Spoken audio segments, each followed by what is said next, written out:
Okay, so this episode of The Pursuit of Myself is a little bit different. I ran a live masterclass this week called The Ex Good Girl, and it really, really landed. This masterclass was all about you. And I wanted to share it with more than just the women that were on the Zoom because the stuff that came through is so impactful, and we are so deeply programmed to be the good girl, to be the pleaser, to be the put everyone else first, to be the it's not my turn yet, to be the I'll just wait till you've done. It is so deeply ingrained, and it hits so hard. And also with me, if I'm honest, as I do these masterclasses, as I do these teachings, I can still see parts of my life that I need a light shone on them, or parts of my life that I'm still not free. And that is the whole point of everything that I do, is just to get as much emotional freedom as we possibly can. So I'm really excited to share this with you. Instead of a normal episode, I'm just going to give you the whole thing. It's live, it's unfiltered. You're going to hear me talk about the pattern, where it actually comes from, what it's silently costing you in your relationship, costing you with money, costing you in your health, your body, and why just being aware of this is never enough to actually change it. I cannot sing this one louder from the rooftops. There is a reason that knowing this stuff hasn't fixed it for you yet. And I do get into that too. So fair warning, it is raw. It wasn't recorded for a podcast. It was recorded for a room of women who are doing the work in real time.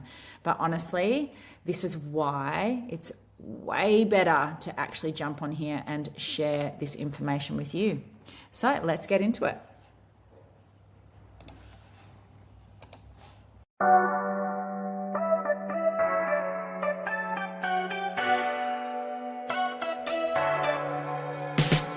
Welcome to The Pursuit of Myself, the podcast.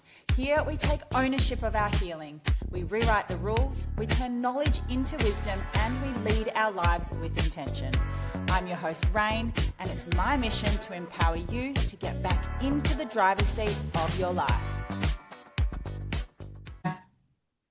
Here we go. So before I actually start, I really just want you to settle in with me, because this information that I'm about to start giving, the awareness part can actually, you will feel your nervous system start to push up against me, because this is going to go against everything that you know, everything that you've been taught, you've been conditioned, and your nervous system will start to push up. The only request I have is that you really practice just dropping into the body when that happens. And this is actually one of the best awareness tools that you can start leaning into. It's like noticing when your body starts to feel uncomfortable, and then what do you do from there? Do we pull back? Do we distract? Do we avoid? Do we be the good girl? Really notice how your body is talking to you.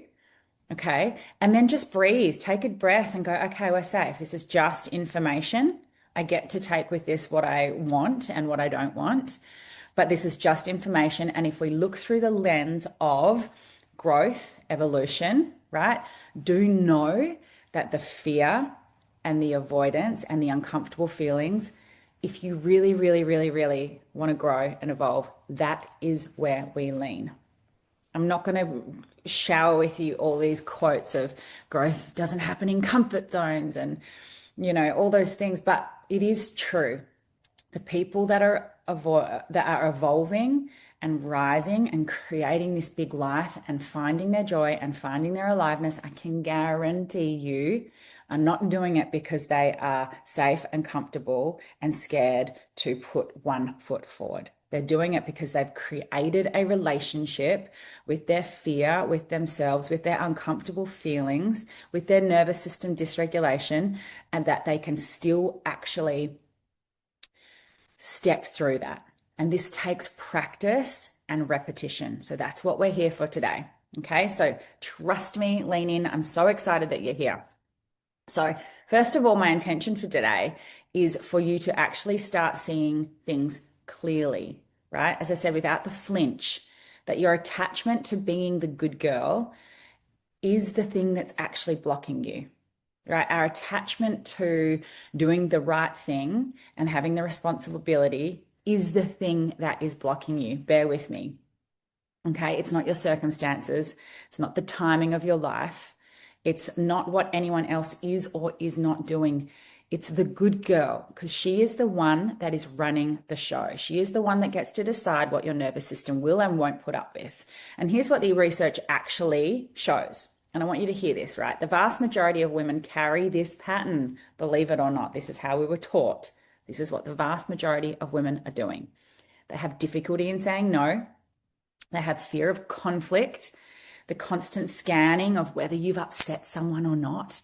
And this is not a personality quirk. It's actually a survival strategy that we built so early that you've actually never experienced life, what it's like to live without this survival strategy.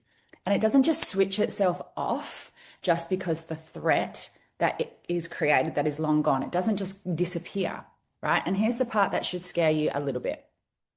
The version of you that never complains, never asks for too much, never takes up space, the people closest to you, like your partner, your kids, your closest friends, they're not actually in a relationship with you. They are in a relationship with her, that good girl, the performance. And that's true no matter how much they love you, right? And no matter how good you are at this performance, they can't connect with you if we are living a life that is of people pleasing, perfectionists, and performance. Okay, so my intention today isn't to help you manage the good girl better. It's not more tools to actually help you cope. It's to show you that she was never the reason that you survived, because she's the reason that you are still stuck. And until you see that really clearly, nothing else you try is actually going to work. And I don't like jumping on here and saying things like that. But this is not I'm going to give you a script for boundaries. This is not, I'm going to tell you how to be more confident. This is not the next course, because she'll just be doing all of them from inside the same identity that created the problem. That's the good girl. And we don't want to do that. We don't want to be rising from that identity. What I want you to leave with today isn't just information. It's the moment that you actually feel in your body, not just your head, what it costs you to keep her up and employed and leading your life. Because once you feel that, you can't actually unfeel it. And that's when real change starts to become possible. Okay. So what you're going to leave with is an awareness of your good girl pattern, where it came from and what it's been protecting you from, because she's there for a reason. She's protecting you from those feelings I mentioned earlier. She's protecting you from feeling uncomfortable. She's doing her job, right? So we don't want to hate on her. We do want to break up with her, but we don't want to hate on her. The capacity to actually sit with the discomfort of breaking the pattern. This is what we're going to leave with. And a felt embodied experience of what it feels like to put yourself first, right? Not just information. And the reason we do this is because when I started to do all this work, my life didn't start shifting until I went on a 5 or 6 day retreat down south. So fucking uncomfortable. You probably heard me talk about it on my socials. But I had a friend that was like, you need to come, you need to come. And I was like, no, I don't have the money. I've got 3 kids at home. They were small. I don't have the time. This is bullshit. I don't want to be vulnerable in front of people. It wasn't until I got there and I had my breakdown when I walked in, and the whole 5 days was about embodiment. It was about embodying the version of us that already has the thing, embodying the confidence, embodying the identity, rather than just being confident and being loud and being seen. The embodiment piece is so important when it comes to this work. This is why I've created my 3-day event, my 3-day identity immersion. I'll talk about that at the end. But the embodiments, feminine embodiment, is so, so important if you are wanting to actually step into this identity rather than just hear my language and hear my information about it. Okay. Because the biggest lie that I was told, and you've probably been told this too, was that being the good girl would get me everything I wanted. being good, being praised, doing all the right things. So I didn't say no. I didn't disappoint anyone. I didn't ask for too much. I kind of achieved. And then I just like, oh, it's okay. Thank you. Like, whatever. No, not me. I kept the peace. I put everyone else first. And this starts really, really young, right? You think about all the ways that you were praised growing up. But the cost is that I lost myself over the years of layers and layers and layers. I lost myself. I didn't disappoint anyone. I didn't ask for too much. I felt bad if I didn't win something, if I didn't, do as well as I thought I should do. So I kept the peace, put everyone else first. And this isn't just like in my marriage. This starts before. If you start looking at your patterns and behaviors as you're growing up as a child into your teens, into your 20s, like it is just a flow-on effect. This isn't something that you get into a marriage and decide you want to do that. These are patterns and behaviors that we've learned long ago on how to belong, right? But the healing that needed to happen was never about becoming like less kind and being an asshole. It's like if you're breaking up with your good girl, then you're an asshole. No, that's not what this is about. But it is about becoming more honest, more open. Because the woman who honors herself doesn't love people less. She just stops abandoning herself to keep everyone else comfortable. Okay. And that is what we're going to talk about. I'm going to give you the framework to work through. It's going to be super easy, super valuable, and you're going to be able to follow along. So I guess what I want to do is talk about, oh God, I forgot I've got slides. Let me move this slide over. Nope. So The Rock, this was my story. If you don't know me, I'm Rain. I should have done this earlier. I am a women's transformation and empowerment coach. I coach women founders. I coach women that are moving into a transition period of their life, looking to heal, looking to rebuild. And I have many things that I do, but that is the main one. I'm so passionate about helping women transform and rebuild their lives so that they can create more connection, they can create more wealth. Everything comes into wealth when we are knocking over the transformation, the guilt, the shame. We are building wealth, we are building businesses, we are building aliveness, we are building joy. And this is what I do. And okay, so for me, I played this game, The Rock, for years. This is what I started. And this all started when my parents separated. And it started long before my marriage. I became the fixer, the one who held the things together. And that fits so perfectly into who I thought I already needed to be. Because at that time, I was the wife and the mother, and I didn't even question it. I thought if I did that job really, really well, the good wife, the good mother, the capable of everything, the superwoman, I would finally feel like I was enough, like I was being the good girl. I was like, yeah, Pat, well done. You've done it. You've done it. So I made, to get this accolade, excuse after excuse. I told myself that I was just tired, not disconnected. I told myself that the 60-hour a weeks at the restaurant were temporary. They weren't my superwoman status. I wasn't seeking anything from it. It was just what I was doing. I told myself if I just push a little harder, worked a little more, held it together a little better, supported my husband even more, like completely abandoning myself the whole way through. If I just did that, then everything would click into place and I'd feel good. But that's the excuse that every good girl makes, right? That she's almost there. Just one more thing to prove, one more validation until my wheels started to actually fall off, and not all at once, right? I was so disconnected from myself that I couldn't even name what I was actually wanting anymore, who I was, what my goals were, because I was so used to just surviving, not living, that I was so performing, like I was outperforming myself. And eventually the performance was the only thing that anyone around me knew. That's all they knew was my performance.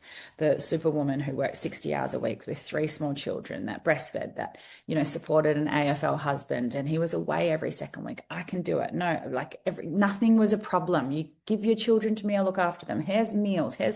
That was it. But that is what people grew to know of me. And I'm not saying that that is a bad thing, but what I'm saying is it cost me my soul because of the performance that I was so addicted to the validation of being the capable, good superwoman that I lost who I was.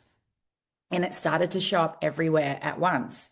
You know, in my friendships, my friendships were built on a version of me that had never had a bad day, never needed anything from everyone, never inconvenienced. I was always available, but I felt no one in my life at that time knew actually who I was, right? In my marriage, I just yearned deeply for connection, but that never happened because I trained everyone around me, including myself, that I didn't need it.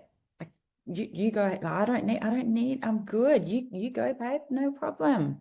Yes, you go out. Yes, I got this. I mean, how could I expect real closeness if that was the way that I was showing up consistently, right? When I was so disconnected from myself, no one can see me. In my career, I was building things, achieving things, but I still felt invisible. I still felt not good enough. I still capped my income and I blamed time and the kids and this, but I didn't go and fix any of those problems. I didn't make more time for myself. I didn't get help, but I had things to blame so that I didn't have to earn that money because who would I be if I was actually thriving and in joy? And this is what the good girl costs you. It doesn't cost you this all at once, but it costs everywhere. Energy leaks slowly until one day you look around at your life and it feels like nothing is working and you don't recognize who you are while you're living it. Right. So one day, I guess it wasn't just like I've had enough. It was not this big moment. It was just this undeniable knowing that the woman that I was performing had to go. That she had an expiry date. She wasn't working for me at all. She was just keeping me in these patterns, these holding patterns, this cage. And I was done, right? I didn't have a plan. I didn't have it all figured out. I didn't wake up with confidence and just loving myself overnight. Let's go. What I had was just this terrifying feeling that I had to start managing myself better and I had to start meeting myself and exploring who I was and what I wanted and what did that mean for me, because that is the hardest part that we find when we actually go, oh shit, what do I want? And then again, remember that uncomfortable feeling. So we come back because we don't know what that future is out there, right? So I started really small. I started my journey while I was inside the marriage, but I did start small. I started reading again. I started getting Reiki therapy. I let someone see me have a really bad day. I'd ask for support, like actual support. And the world didn't end. The world did not end, but every single one of those little moments actually at the time felt like jumping off a cliff because it was so uncomfortable for me to do something different to what my performance had told me I needed to do. And every single one of them was actually like just me putting my hand up for my own life. Can you imagine how like when I say it like that, how ridiculous that sounds? Oh, it's really uncomfortable to ask for help. Oh, it's really uncomfortable. But this is what we do. And this is what I see over and over again, not only just with my clients, but with the conversations I'm having, right? But when you think about it like this oh God, how did I get here? And this is what nobody tells you about rising out of these situations is it doesn't actually feel like freedom straight away. It feels like guilt, right? It feels like you're being selfish. It feels like you're failure. It feels like you're letting people down. It feels like sitting here right now thinking, but I don't want to become that woman who lets people down, who doesn't look like she cares. But I need you to hear me in this. This was never like a trade-off. It didn't become less loving to love yourself. It became less about being absent in your life. And when you stop performing, or when I stopped performing and actually started being present for it, yes, it eventually feels like relief and freedom and connection and authenticity, but you have to move through those uncomfortable feelings first, right? When this started happening, and I'm going to be deeply honest with you right here, my friendships started to get smaller, but they got more real because the people who only knew the performance and were so addicted to my performance didn't know what to do with the truth of who I was. The Rain that asked for help, the Rain that needed support, the Rain that wasn't the strongest one in the room. right? And the ones who stayed are the ones who actually see me now. Yes, it gets smaller, but that is just not collateral damage, isn't the right thing, but this is just part of what happens. And I'm saying these because these are the fears why people don't step forward, but these are the reasons why you should step forward. My marriage ended. I won't pretend that part was easy or clean, but what came up after was a version of me who finally knew how to be met because I finally know how to show up as myself instead of that role. A lot of people don't have to go through the ending. They can start growing within and be accepted and loved as they grow.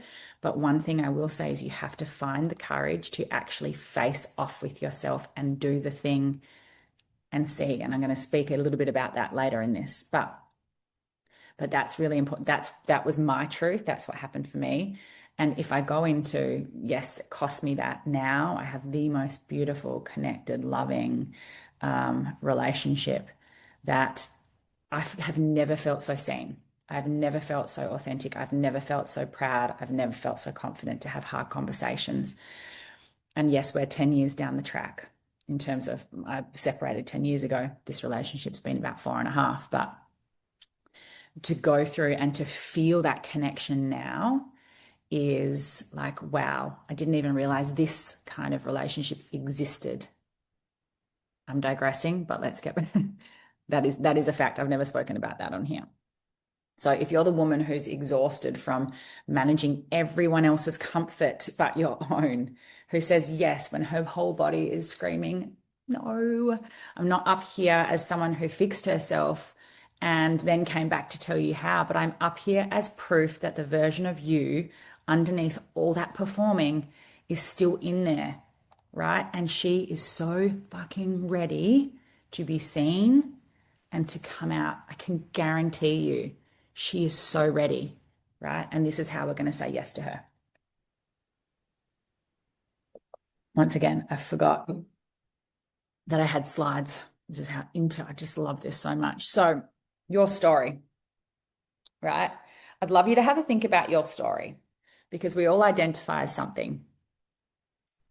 The shy one, the strong one, the good girl, the fixer, the people pleaser. I was superwoman, the rock. Just a little think about who you have your identity has connected to. And I won't say identity, let's call it a personality because identity is here, personality are things that we put on, masks that we put on. But what is your story? Like what is something that you committed to in your life that you know is not serving you, but it's become so comfortable, but this is what you do. And you've just identified as that.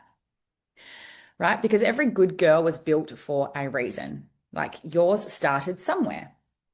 Maybe it started in a home where love felt conditional on if you were easy, being pleasant, never causing a problem. Maybe you learned it from what was said to you directly. More likely, you learned it from watching the women around you quietly prioritize everyone else's comfort over their own. Like, think about the things that were said to you. I know we're probably a bit old fashioned because I'm only 43, and I didn't hear this. Children should be seen and not heard. But maybe you did. Maybe you're watching this and this is something that you learned. But the good girl, we were praised for being the good girl, for achieving such a good girl. Oh, look at her. She's such, and you can hear this language if you've got little kids through the parents describing children in school. Oh, they're such good. They're so pleasant. Oh, they're so lovely. Oh, you want them to be friends with them. Like all that, like we think about the language we use that we put on the children, right? And how this has affected whatever we experience growing up. This is how programming, conditioning starts. And again, I'm going off script, but this is why I'm so passionate about this work. Because the more awareness that we have of our own stories, the more ability we have to not put that on our kids, right? The more awareness we have of ourselves, the better chance we have of not projecting that onto our children and doing the same thing that was done to us. Okay. But this is why it's also why just stop people pleasing has never worked for you. Didn't work for someone telling me to do that because you've tried, you know the words, And still, the moment it matters, your throat tightens and the yes comes out instead of a no, right? And it's not failure of willpower, it's a survival pattern living in your nervous system, right? It's not your intentions, but this is the programming that we've been experiencing since we were little. This is the really important part. So for me, my story was the rock, the strong one, the one everyone could rely on, the superwoman. And that story protected me from something. It protected me from shining, from being truly seen, from actually succeeding in a career that I wanted. And I'm not going to go deep into that, but I've been a finance broker. I have owned and ran a restaurant. I have got my owner builder license and built a house. I've renovated units. I had a VA business. All of these careers that I had were either around something to support my ex-husband or something that I was seeking validation or simply like money from, right? And this is why they never worked for me. It wasn't my soul, my heart. Because also the pattern is if I was successful, was I still going to be the good girl? Was I still going to be relatable? Would people still want me around? So what is your story? Maybe it's one of these, the shy one, right? But this is not who you are. This is who you learn to be. So you'd be loved, and so you'd belong. You wouldn't get abandoned. These is innate human behaviors, and this is why we put these masks on so that we don't actually get rejected. Okay? So, very quickly, I want to talk about the wounds behind the stories and see if you can identify as these. So, rejection, abandonment, betrayal, right? These are the wounds behind the stories we tell ourselves. So maybe we were rejected from our friendship group because we had an opinion on something, right? That is rejection. Maybe you put your hand up in class to speak and you got it wrong and your teacher shamed you. So you decided to be the shy one, right? Maybe you failed a test at school and your parents gave you the speech about we pay all this money for you to go to a private school and you're not putting in effort. So it's like, so you become someone who hustles and burn out to get that achievement. Because if you're not working hard, then you're not worthy, right? Maybe your story is around fixing everything because the last time someone in your house, maybe your mum left, maybe your dad left, right? You couldn't fix that and you had to fix your mum. This is a client of mine. You have to fix one of the party that's left because they're so depressed. So you actually become the fixer so that no one ever leaves you again, right? These are all how these wounds show up behind the story that we tell ourselves about who we are. So without actually having a look at these wounds, we can't rewrite our stories. This is why you don't just wake up more confident. This is why you don't just wake up being healed.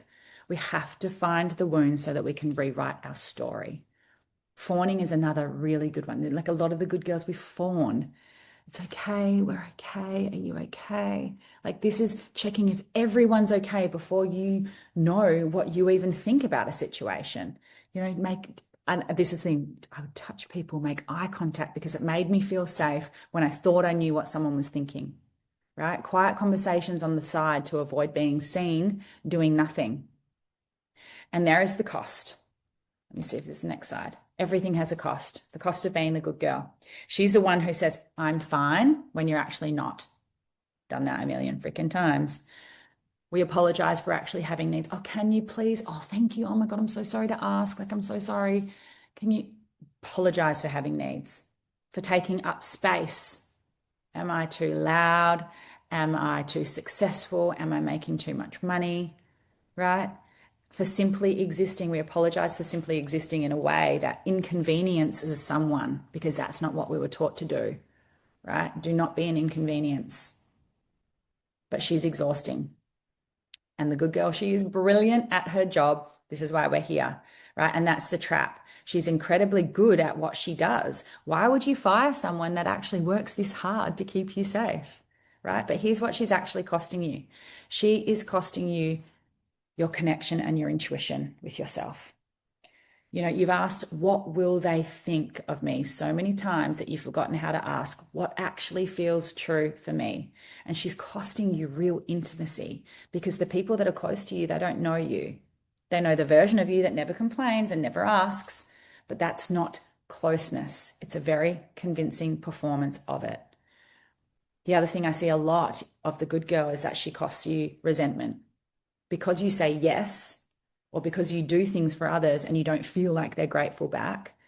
You feel guilty for feeling resentful. You feel resentful that they don't appreciate you because we're all coming from the good girl and not from like deep, like service of others without getting anything back comes from this deep connection with ourselves of being in service.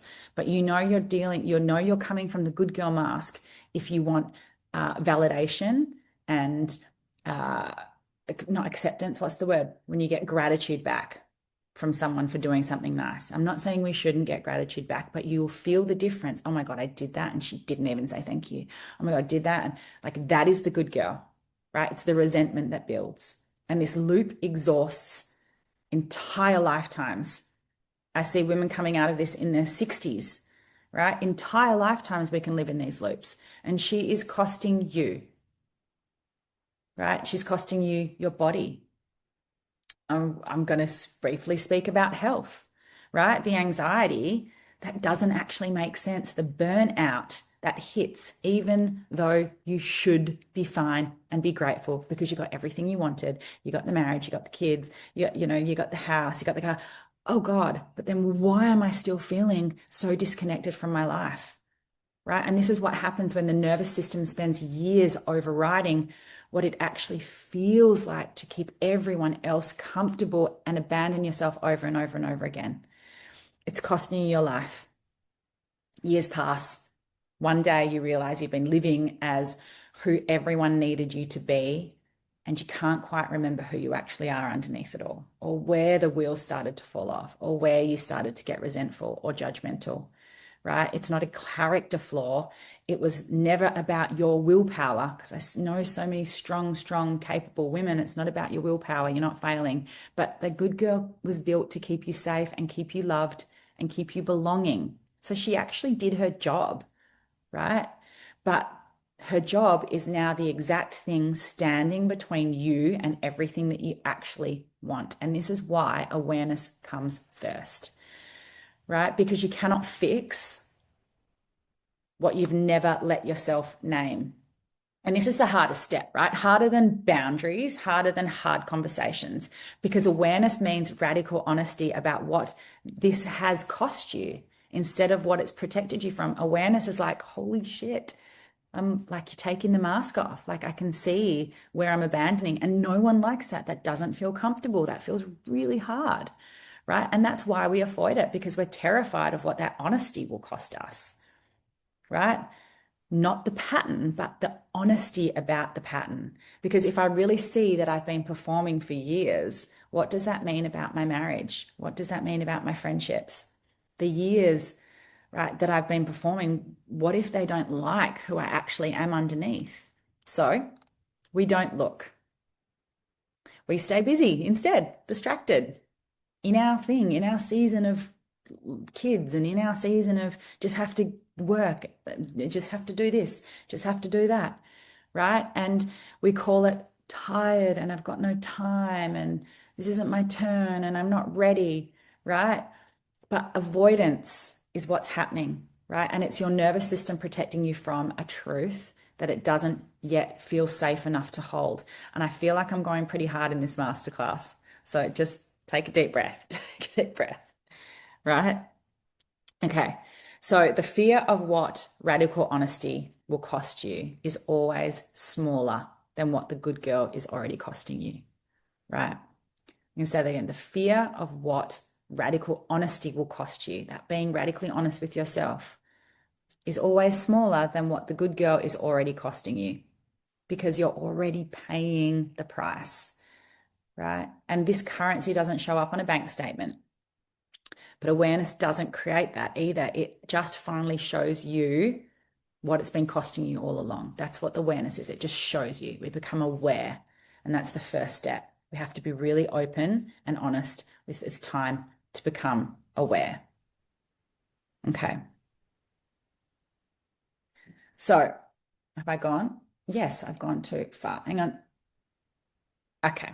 So, why just seeing it is not enough? Why awareness in this is not enough? But you've seen her, right? You know the cost. You're probably going through it all in your head. Holy shit, Rain, F you for sorry. Message me on Instagram if you want to chat about it. But here's the part nobody warns you about, right? Seeing it doesn't actually change it. Doesn't actually change it. Awareness on its own actually feels worse for a while, not better, because now you can't unsee it. But you also don't yet have the capacity to do anything different. But you just see it. This is the hard part, right? And this is where so many people, we either shy away from the awareness and we don't want to see, just know. And then suddenly we're like, fuck, we see. Okay, but what do I do now? Like, what do I do now? Why can't I just quickly change this and just get over it and move on, right? And this is where a lot of people stop. So they get the awareness. Maybe they're reading a book, cry on a coaching call or a masterclass. You've got the awareness. You're welcome. And then go straight back to the same pattern, straight back to your life, right? Straight back to the reality that is actually costing you because nobody taught you that capacity is completely separate skill from awareness.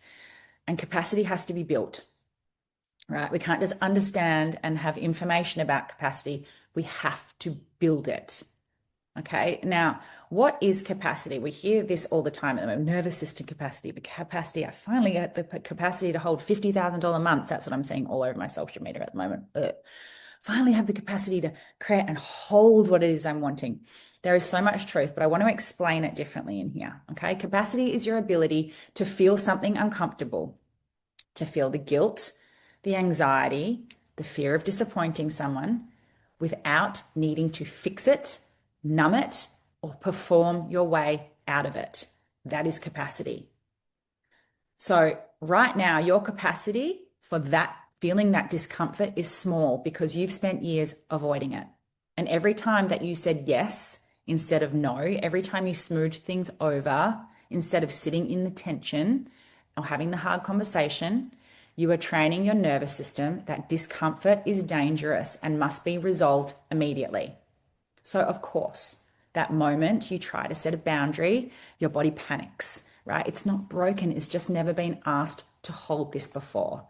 And this is the part where I really want you to hear because the guilt part is not the enemy. The fear part is not the enemy. And here's what I need you to know before we try to change anything.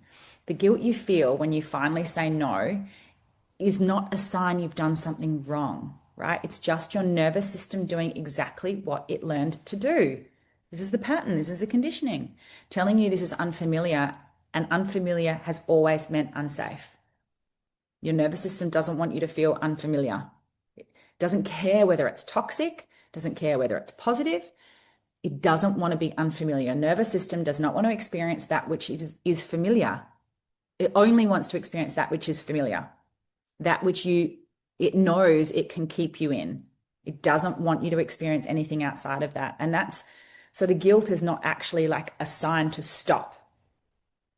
It's a very old alarm that just goes off in your body that hasn't learned the danger has passed. So your job is not to make the alarm stop before you act. Your job is to act while the alarm is going off and let your body slowly learn that you survived. It's like feeling that discomfort and doing it anyway.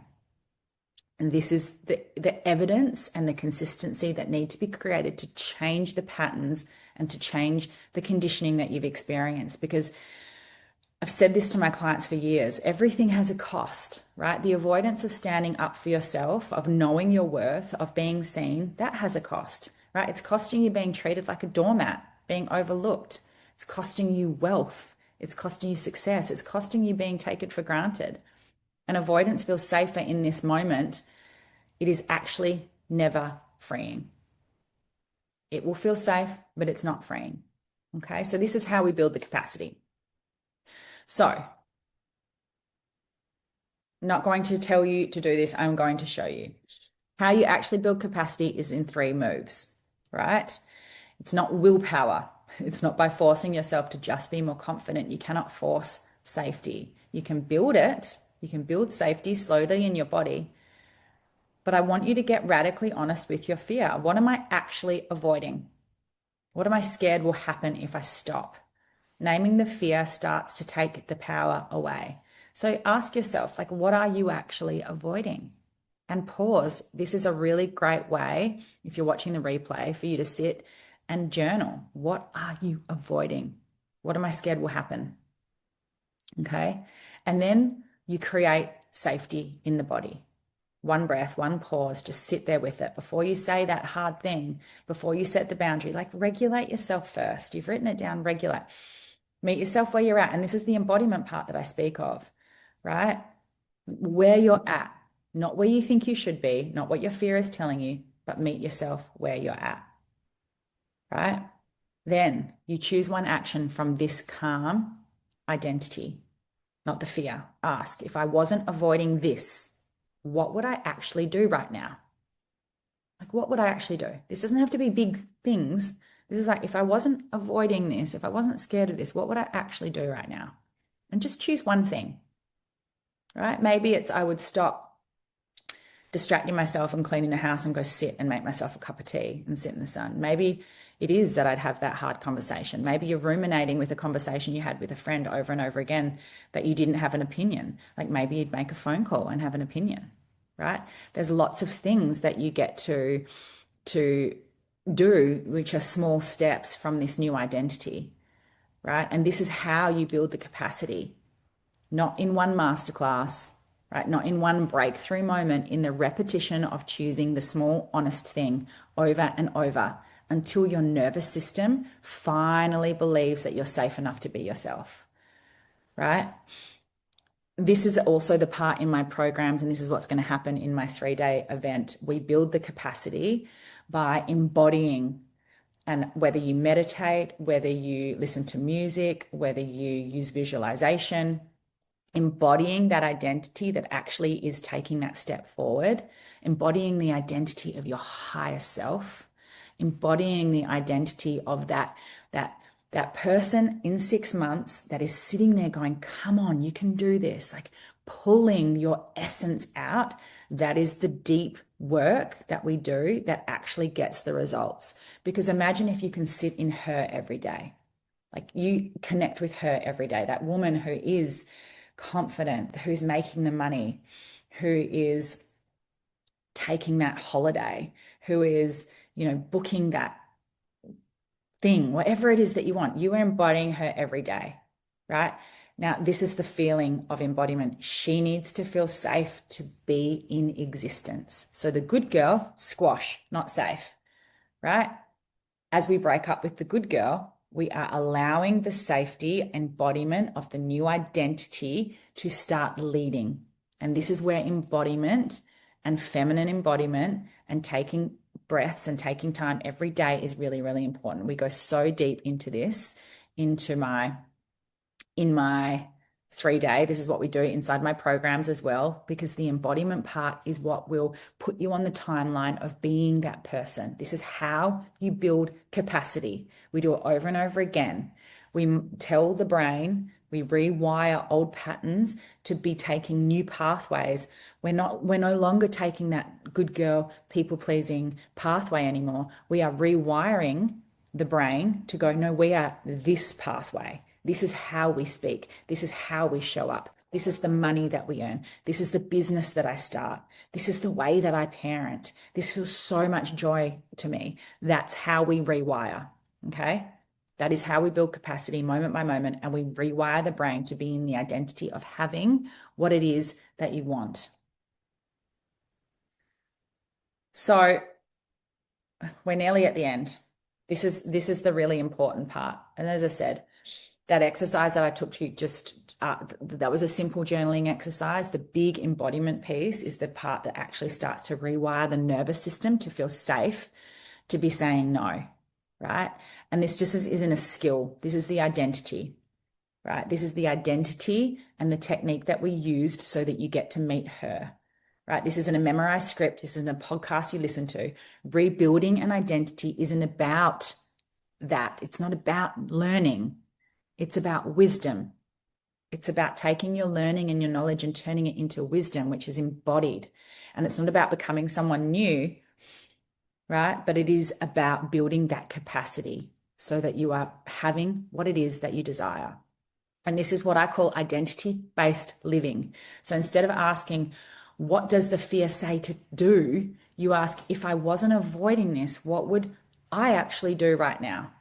Not the good girl, but her, the embodiment, the one that you just felt. I need a drink. Okay. So you get to start, this is what happens. You get to start having boundaries without over explaining because she, once you've broken up with your good girl, doesn't over explain. She doesn't apologize for having needs. She doesn't build a case to explain everything before she says no. She just says it. And she lets the discomfort of someone else's disappointment be theirs to hold and not yours to manage. Now, I say that really importantly because you think about all the people that you feel you're emotionally responsible for, right? And you let that be the reason why you don't do the thing. Because, oh, what if they need, right?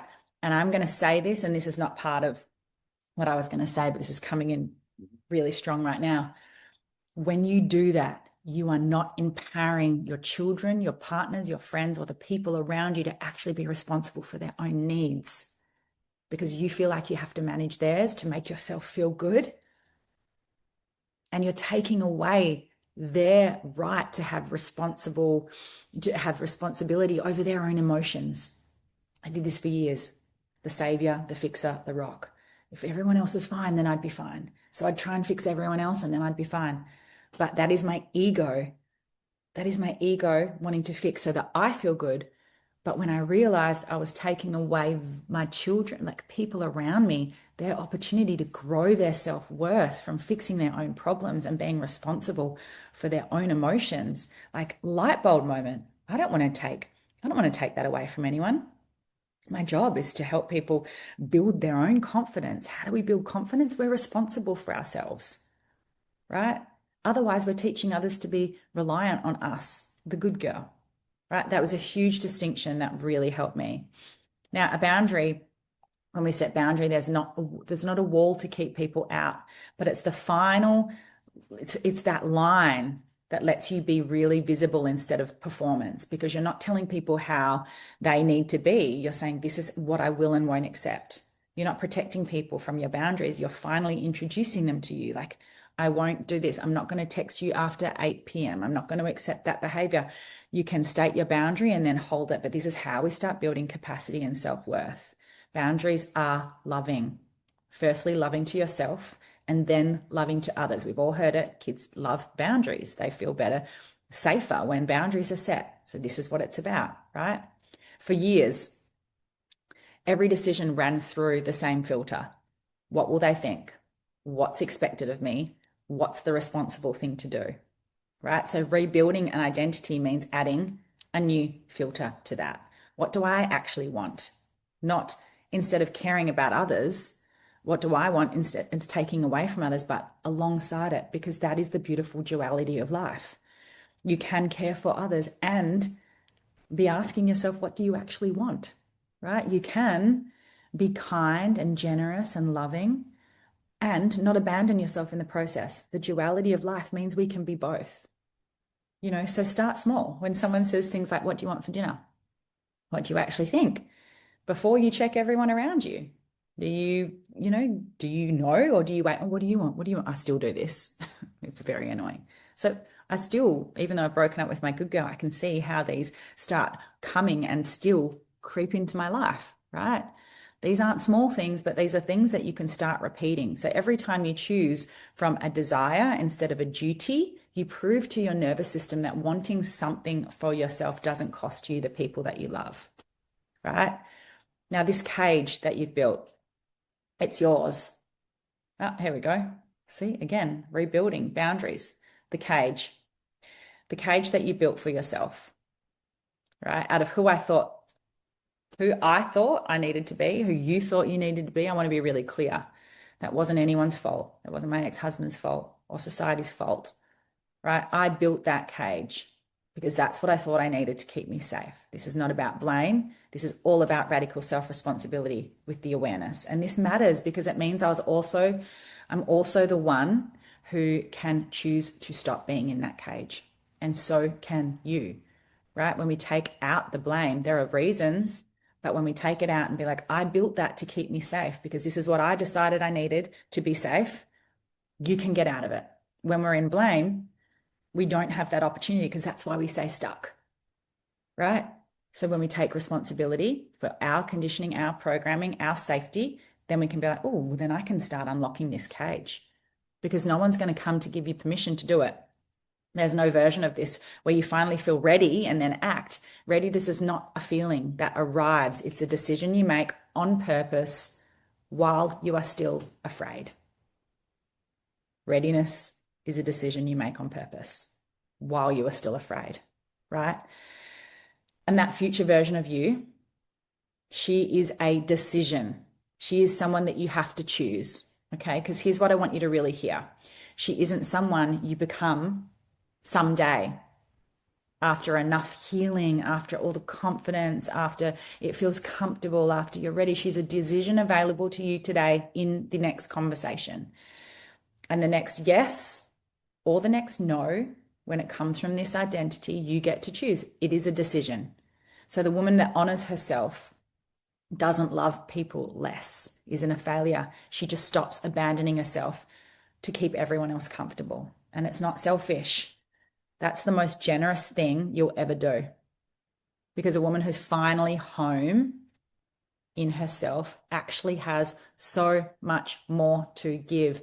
And this is the beautiful thing about this work, right? That person that you know you want to call in that is already inside of you, right? Imagine her now leading the entire life from that version, leading your life. What actually ripples out from there? Right? What ripples out from there? Your family, your kids are watching you every single day. They're not listening to what you tell them, they're watching you and what you embody. And if you want them confident, resilient, able to speak their truth and set their own boundaries one day, it starts with them watching you do it first. Not perfectly. We all F up all the time, and I'm okay with that. But honestly, and a mother who's home in herself is raising children who don't have to spend their whole adult life finding their way back to themselves because you're giving them permission by them, the ripple effect that you are experiencing around you. You know, money. Every good girl has a ceiling built out of guilt. Guilt about charging what she's worth, guilt about wanting more of it. You should just be grateful. Guilt about receiving. How many women do I work with struggle to receive? And when you stop performing and start leading from truth, that ceiling doesn't need managing anymore because it just isn't there. You're leading from this, not from what you have been conditioned to think you should be, right? You stop undercharging and you stop over delivering to earn what was always yours. And money starts moving towards the woman who actually believes she deserves it, not the one auditioning for it. And I mean that in the most, we do it in my programs. We do wealth dynamics, we do wealth energetics, we do how to call in money. And it's not, money is just an energy.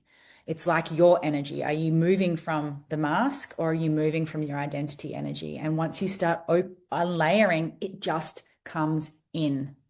I mean this from the bottom of my heart. Your relationships become possible for the first time because the people in your life, and I told you about my relationship, finally get to meet you instead of your performance. And some will get closer and deeper, and some won't survive. And that's okay. It's just proof that you were never built to be living a life that isn't real. You get to experience the ripple effect of joy that nobody talks about enough because Joy was never on the good girl's schedule. She was too busy managing everyone else's experience to even have her own. So when you leave from Joy, you experience more joy, you infect the people around you, right? It becomes available to you in ordinary moments because you are so present in your life.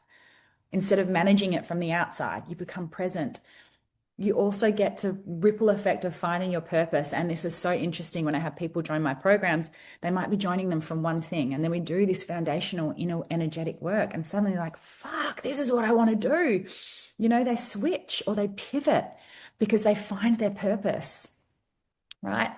And when you remove your layers of fear and you can access your purpose, right? You realize that becoming that person doesn't make you selfish, cold, or less loving. It's quite the opposite. A woman who's connected to herself has more capacity for purpose, for service, for actually showing up for the people that she really cares about. Okay. So this is the ripple effect. One woman done performing becomes the woman her family needed, the wealth that she was avoiding, the relationships that she was really desperately starving for, the joys that she's forgotten she was allowed to even have, and the purpose that she was always capable of. It doesn't ripple out because she tried harder, but it ripples out because you finally stopped abandoning yourself and you did the work. So, this is the awareness and the capacity, and this is where we get to go to from here. So I hope that you have taken everything and been inspired from this masterclass. I am going to talk now about my 3-day event coming up, because this is what I have built simply because I know that immersion, embodiment is the way that we rewire. Okay. And proximity, consistency, right? 3 days collapses time. So you have, from here on in, you have learnt your awareness, you have learnt how to build capacity, and we've learnt how to rebuild and the ripple effect. So if this is all that you've needed, I'm so excited that you've been here. Please DM me, good girl, in my Instagram, because I would love to hear from you and what you took away from this masterclass. That would mean the world to me. But if you are really ready to actually step into this, I want to tell you about my 3-day event coming up here in Perth. Okay, because this work, it takes embodied immersiveness and the ability to be held. We all know that going back to our reality is very, very, very difficult to start building the new identity from there. We read, we meditate, we go, and then we go back to our reality. And how do we hold that identity? We need to immerse ourselves in it so that we rewire and build that capacity and confidence to step into our current life and hold that vision of who we are, rather than collapse back into our good girl and people pleaser. And this is what it is. You can't actually think your way out of a pattern your body is built over 20, 30 years. You can't journal your way into a new nervous system, right? This work has to be lived in your body with other women who are doing it alongside you. And it's not alone at home back in the same house. Yes, you can do it. I did it. But it wasn't until I learned these skills, the embodiment, and was around people that were supportive and encouraging and coaching and guiding me, right, that I actually made the biggest shift in my life and started to make more money, call in more clients, and find a relationship that was just so incredibly aligned and loving.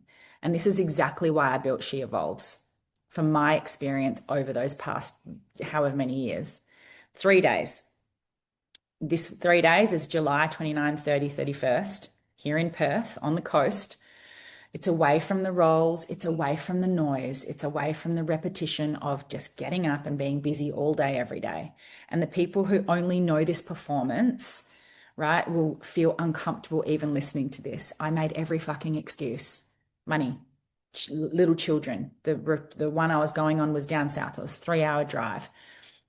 Every excuse under the book, because that is what my good girl says. It's unfamiliar. We don't want to grow. Stay in your patterns, because this is where we're comfortable. But I had to make this choice and push myself out, right? And this is not a retreat where you sit and listen to me talk for 3 days. I even hate this word retreat. It's an immersion where you do the deep work of awareness, capacity, and rebuilding an identity. We embody it in real time with a room of women who are done extending the expiry date on the woman you've been performing. We are also getting so clear on who we are, how much money we want to earn. We're doing wealth dynamics, the business that we're building. I have tools to give you where you will learn how to be seen, be visible, and actually stand up. Now, if you don't have a business and you don't know, perfect. If you do have a business and you want to like scale this business, perfect, because this is all identity work. Who are you becoming? Are you the CEO? Are you the mother? What are you, and how are we building her back up to be able to take life by the balls? Take life and fucking live it. This is the 3 days. This is where you stop understanding the concept and actually start living, where the boundary isn't just a script that you've rehearsed. It's a moment you practice, you live, and it's with support. So I don't want you just to imagine this ripple effect, right? Because you leave already with it. You have got tools that you have started to build, and that's what you leave.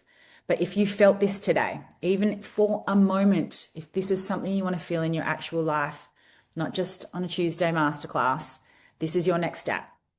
Not someday, not once you feel ready, now. This is an opportunity now. I don't know if I'll ever do this again, but this is calling you. So the truth is, while this still's fresh and while she's still close enough to be like, fuck yes, like jump in. The link is here. Spots are very limited. It's only 10 spots, right? And I think 6 are already gone. And if this is a yes in your body right now, not in your head, your body, I want you to act on that yes before the good girl stops you. I'm going to love on you ridiculously. And I would love to see you at this event. If not, jump into Instagram and tell me what you thought of this masterclass. I'd love to have a chat. We have lots of DMs happening in the background because I freaking love a voice note. If you've worked with me, you know that. So I hope you've got enough out of this that you can go on with your day. Please reach out. This is what we do. I am breaking up with all my clients, good girls, so that we can actually start living from this really embodied place where we know that we deserve, we have wealth, we have confidence, and we're fucking joyous beyond our belief. So I will see you later.